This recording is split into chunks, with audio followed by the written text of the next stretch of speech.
To each of these very similar complaints, Guardian filed a nearly identical demurrer asserting that the complaint was fatally defective for several reasons.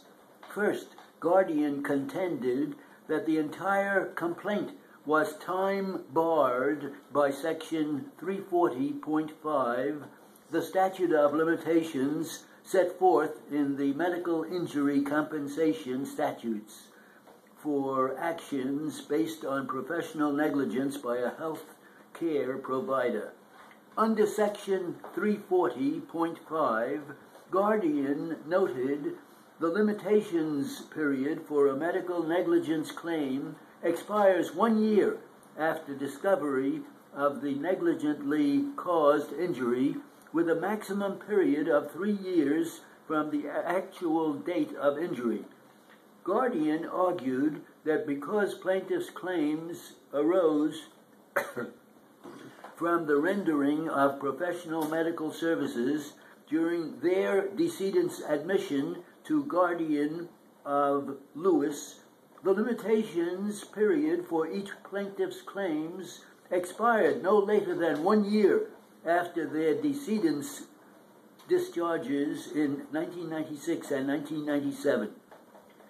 Therefore, Guardian asserted that all three complaints were untimely filed in 2000.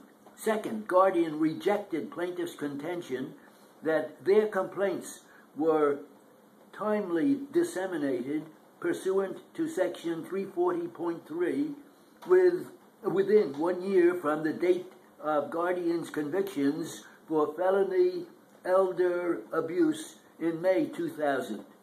Guardian argued that Section 340.3 was intended to apply only to civil actions filed by victims of violent crimes and cannot operate to extend the limitations period for claims of professional medical negligence, which are exclusively governed by Guardian or by the statute. It further argued that Section 340.5 is applicable because it is the specific statute of limitations for medical malpractice claims, while Section 340.3 is a more general statute of limitations. Alternatively, Guardian contended that because plaintiffs in their personal capacities were not the victims of the felony offenses to which Guardian pleaded no contest, they were not entitled to benefit from the longer limitations period which Section 340.3 provides for claims by victims of violent crimes. Finally, Guardian argued that the various causes of action in each complaint were improperly pleaded, uncertain, or otherwise defective for reasons that need not be discussed here because those grounds are not at issue in the present writ proceedings. Based on these arguments and its statute of limitations defense, Guardian urged the trial court to sustain its demurrers without leave to amend. In each of their opposition points and authorities, plaintiffs made similar arguments in response to Guardian's demurrers.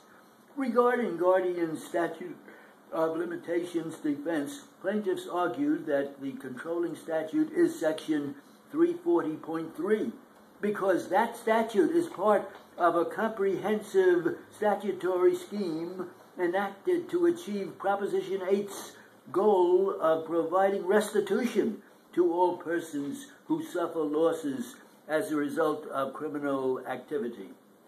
Under Section 340.3, plaintiffs asserted their actions were timely filed less than 1 year from May 24, 2000, the date of Guardian's contested pleas. Plaintiffs explained that MICRA is inapplicable because MICRA governs civil liability for professional negligence, and their cases do not involve professional negligence. Instead, their complaints allege conduct by Guardian which is more egregious than professional negligence and which falls within Penal Code Section 348, the statute that imposes criminal liability upon a defendant who willfully causes or permits an elder adult in defendant's custody to be injured or endangered.